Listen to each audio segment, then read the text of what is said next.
everyone, welcome back to another Ableton tutorial. Lovely to have you here. Big shout out Patreon gang, big shout out YouTube gang. Patreon members will of course be able to download this entire set as always, including the patches and effects tracks and everything else.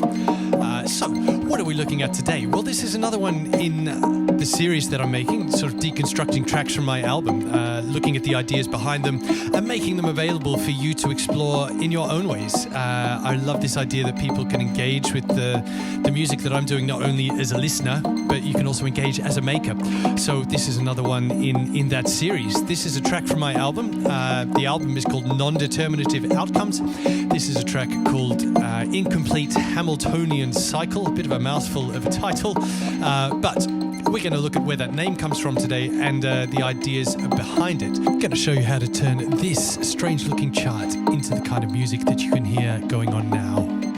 First of all, let's take a quick look and listen at the finished version from my album, complete with the video.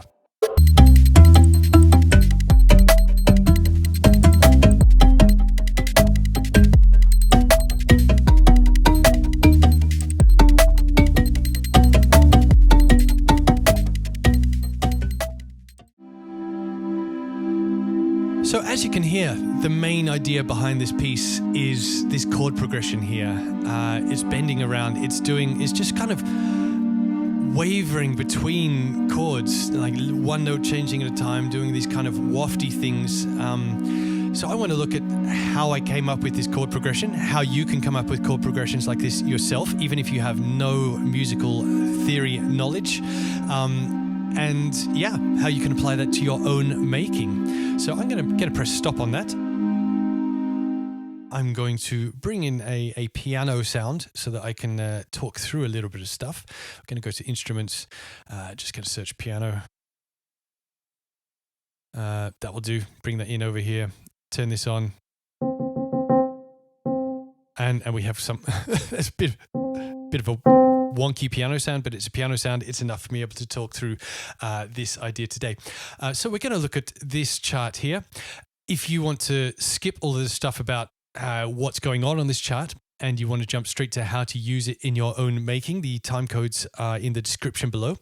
But let's take a step back. Let's ask what this chart is, what's going on here, and how is it functioning. So this comes from something called the Neo-Riemannian Tonnetz. Hugo Riemann was a music theorist in the earliest 20th century, I think, and he's the one who actually came up with the term dominant that we use a lot when we're talking about music theory. You don't need to know that. His work also gave rise to ideas about negative harmony. You don't need to know anything about that either. That's just some nice, interesting background on Hugo Riemann. But he did come up with this. It's called the Tonnetz. And it's a way of organizing musical notes into triads that allows us to sort of make some really interesting chord progressions. I'm not really into hacks. It was a bit of a clickbaity title on this video. My apologies for that. This is not a chord hack. I'm much more interested in process than sort of getting to results quickly. If you spend any time on this channel, I think you'll have understood that I'm much more interested in how things work as opposed to quick. Let's do this. Let's do that. So let's jump in. Let's look at what this is. So I used the word triad just before. What is a triad? Well, a triad is literally any three notes. I could play these three notes. That's a triad. It's a triad that you might recognize the sound of that triad. I could play these three notes. That's a triad. I could play these three notes. That's a triad. I could play these three notes. You get the idea. These are all triads. A triad is any three notes you choose to make. For the purposes of this chart and this piece of music, I was more interested in sort of more traditional triads. And traditional triads are made up using stacked thirds. So C to E, that's a third. We go up another third. E to G, that's a third. you don't need to know that. This chart will help you understand or help you apply that even if you don't know that. So we're going to look at how this chart can help us make thirds, triads in thirds, and how we can use that to make interesting chord progressions. Again, you don't need any music theory to understand this. I'm not even going to open up notation software. I'm not going to put any dots on a page. I'm just going to talk you through how this works. The only thing you need to know is perhaps how a piano roll works, on how a MIDI piano roll works. And when I say that, I mean this thing down here on the right-hand side of a computer. A MIDI clip. This is the only thing you need to know how to understand in order to make this work for you. Right. So we have a series of notes laid out across the top here. We have D, we have A, we have E, we have B, F sharp, C sharp, and so on, going all the way across. You might have noticed that these are fifths. Again, this is a term you don't need to know, but these are arranged in the what we call the circle of fifths, and it cycles. The next one, if this chart was to continue out here, the next number, the next letter, the next note would be a D. It just starts at the beginning again and keeps going round. You'll also notice that D here is basically the same as this D here. It's the same notes: D, A, E, B, F sharp, G sharp. F sharp, C sharp, G sharp, going across. It's also the same as here, D, A, E, B. So it's just a repeating series of the 12 notes that we have on a piano keyboard arranged in fifths going horizontally. If we go along these diagonal lines, this is where we get the thirds from, the thirds that we're going to use to make our triads. So if we go diagonally down in this direction from E to G, that's a minor third. From G to B flat, that's a minor third. From B flat to D flat, that's a minor third. If we go in the opposite diagonal, B to G, that's a major third. G to E flat, that's a major third. E flat to B, and you'll see that pattern repeats. G, B, E flat, G, B, and it will continue going up here, E flat, G, B, and so on. These patterns, here you see D flat, and here you see C sharp. For the purposes of this, those are the same thing. Come at me in the comments if you want to have an interesting discussion about whether C sharp and D flat are in fact the same note. Spoiler alert, sometimes yes, sometimes not. You don't need to know that. You just need to know that they are the same thing in this context. Likewise, do we have any others where they are spelt enharmonically the same? Yes, here we go. G sharp and A flat, the same thing, the same note. This is an A, this is a G. The note in between them could either be a G sharp or an A flat. That's the only thing that you need to know. So we can take any of these triangles here and it makes either a major or a minor triad. So if we took these three here, C, E, G, major triad. If I took this triangle underneath, C, E flat, G, minor triad. We could take these three over here: E flat, G, B flat. Major triad. We could take the three underneath: E flat, G flat, B flat. Minor triad. So any of these triangles makes a triad. And the triad, if the triangle is pointing up, that will be a major triad. If the triangle is pointed down, that will be a minor triad. And the note that is in this corner, the bottom left-hand corner, will be what we call the root note of that triad. So for instance, this triangle is pointing up, it's a major triad. Note in the bottom left-hand corner is a D, therefore it is a D major triad. If we were to take these here, B flat, F, D flat, it's pointing down, therefore it's a minor triad, and the note in the left-hand corner, in this case the top left, B flat, that's the root note. So this is a B flat minor triad. Again, you don't need to know this. This is just how this chart works and a little bit of background for you. We can also make triads going in a straight line. So if we were to take F sharp, A and C, we get these notes: F sharp, A, C. That's a wonky C. Sorry, I'm using a rolly C board to play this, which gets you these, allows me to do these super fun wavy notes, but it's not great for playing super exact. So those notes, F sharp, A and C, and even if we wanted to include this E flat here, make what we call a diminished triad. if we were to take the three notes going along the other diagonal, F sharp, D, B flat, F sharp, B flat, D, we get what's called an augmented triad. So, to recap again, triangle, if it's a triangle, then it's either a major or a minor. If the triangle is pointing up, it's a major triad, and in this case, an A flat. If the triangle is pointing down, it's a minor triad, and in this case, a B minor triad. If we take notes along this diagonal, we're going to get a diminished chord. If we take notes along this diagonal, we're going to get an augmented triad. Again, you don't need to know these terms at all. That's just a little bit of background about what is happening on this chart. So now the next question, how did I use this chart to write the harmony, to write the piece of music, incomplete Hamiltonian cycle? Well, simply all I did was start with three notes.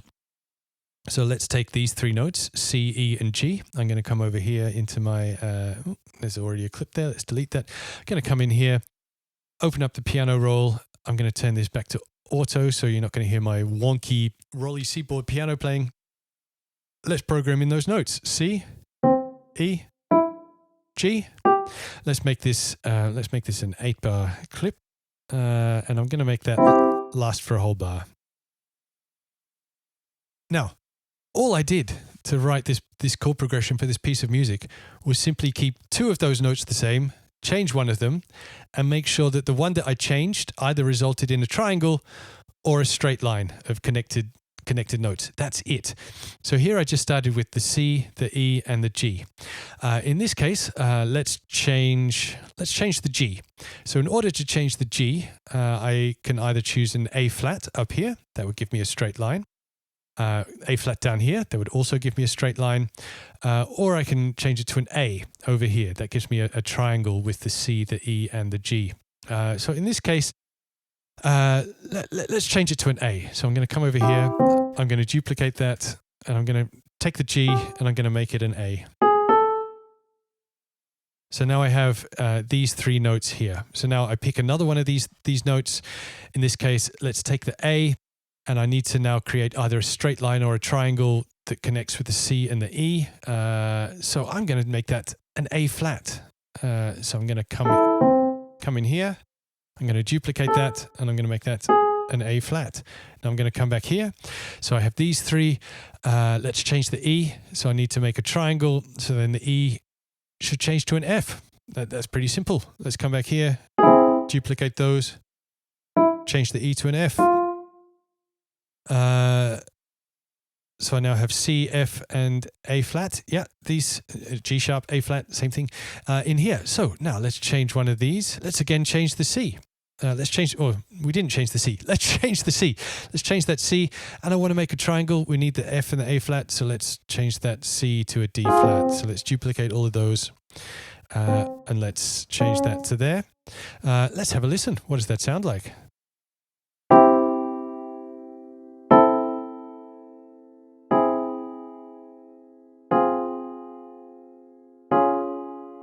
Interesting. I think what I don't like is that this note is changing twice in a row. So I'm going to come back here. I'm going to start again from this one. So that's my C, E, and A. So I come back to the chart. That's C, E, and A. So I've just changed the G to an A. So I'm going to make sure I leave the A the same. So in this case, we have C, A. Let's change the E. And let's change that to an E flat, so it can be a straight line down here. So let's change the E to an E flat. So I have A, C, and E flat happening here. Let's try and make that into a triangle. What note hasn't changed yet? The C hasn't changed yet. So I have C, A flat. I can't change the C and keep this a triangle or a straight line at the moment. Or I could change the A to an F sharp, but I think instead, let's make another triangle. So let's bring the A and let's make the A an A flat. So I'm going to duplicate all of these. A flat. So I have my C, my A flat, and my E flat, C, D sharp, and G sharp on the piano roll. Same thing. Right. So now the C has been very static the whole time. So I'm going to change the C. So let's change the C, in this case, to a B. That will make it a triangle. So I'm going to duplicate all of these. May change that into a B. Let's have a listen to how that sounds.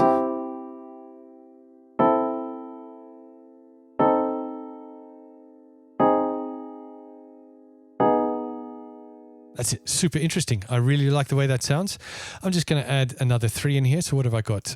I've got my B. I've got these 3 here. What hasn't moved in a while? The E flat hasn't moved. So let's move the E flat. Let's make that a straight line here. So let's move the E flat to an F. E flat to an F. So now I've got this straight line happening here. Now I need to keep the F and the A flat static, so I'm going to move the B, and therefore I'm going to make this triangle here. So I'm going to change the B to a D flat. There we go. And one more. So these 3, and now let's what are we going to do? What are we going to do? Let's change the A flat to a B flat over here. Let's see what that sounds like. That's the G sharp. Say A flat, same thing, and we move that to there. Now, how does this sound?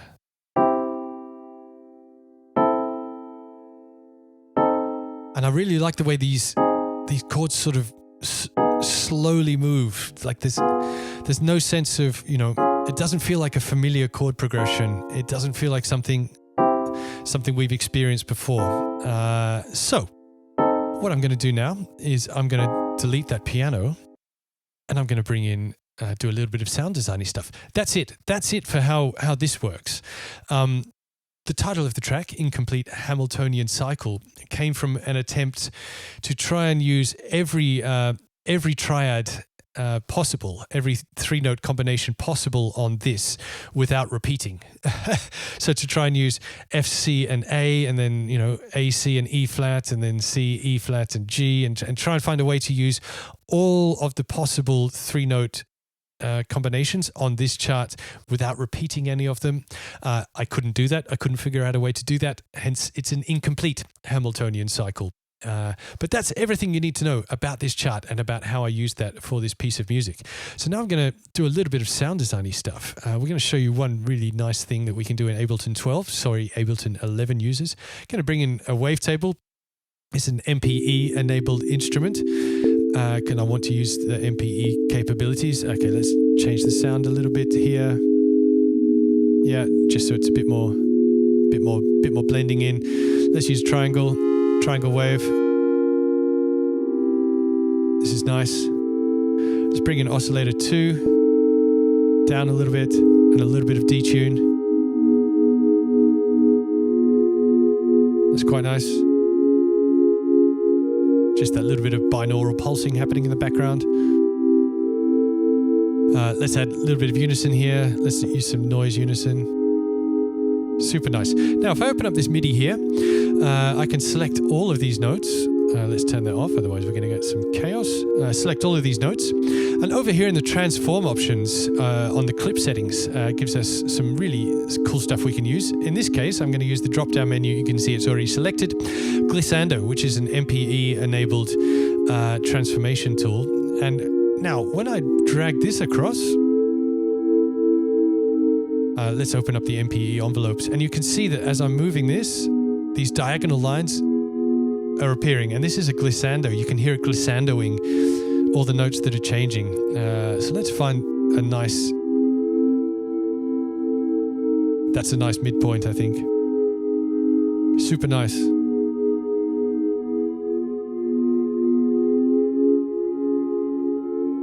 This is really nice. It's a little bit weird on the turnaround chord. I would maybe spend some more time fixing, maybe adding a couple more chords in the end here, so it sort of connects nicer with this first chord in the sequence. You don't need to do that. You're adults. You can make your own decisions. So the next thing that I did was then to use an instrument that I made called Madonphonics. A link is in the description if you want to grab this instrument. What I'm going to do, I'm just going to bring it in here. Instruments, Madonphonics, new channel. Let's collapse that a bit.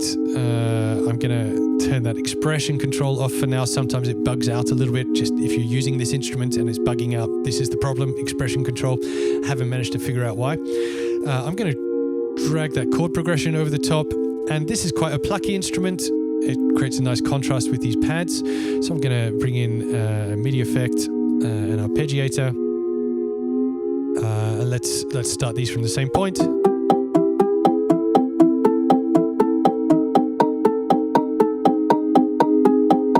This is quite nice. Let's maybe change the arpeggiator style to go up and down.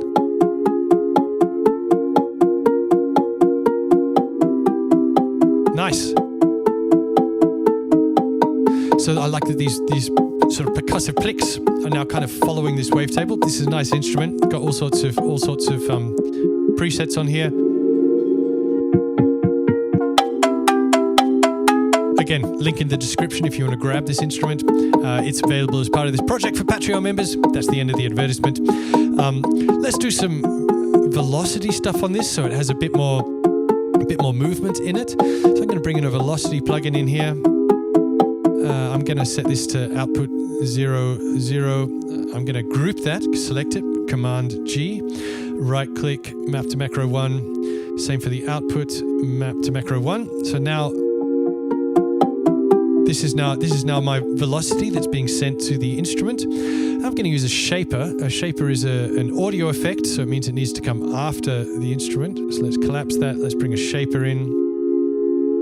And my arpeggiator is set at eighth notes, is it? Yes, eighth notes. It's 1 bar long, so I want this to cycle through for 1 bar.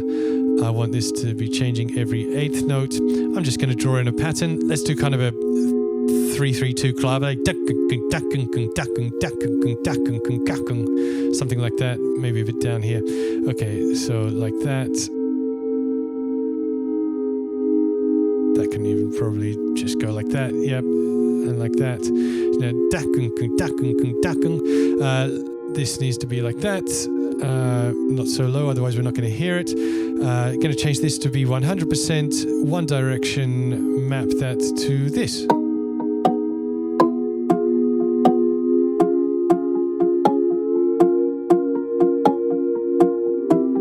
Right, that's quite nice. Let's bring this pad down a little bit. Bring in this glitchy stuff.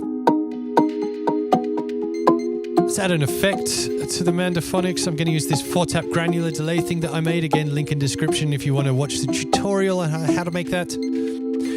We need to add a dry chain in here. There we go. That's basically how I made this piece of music. Using this weird geometric chart and a couple of MIDI tricks. That's it. Does that classify as a chord hack? I don't know. You tell me.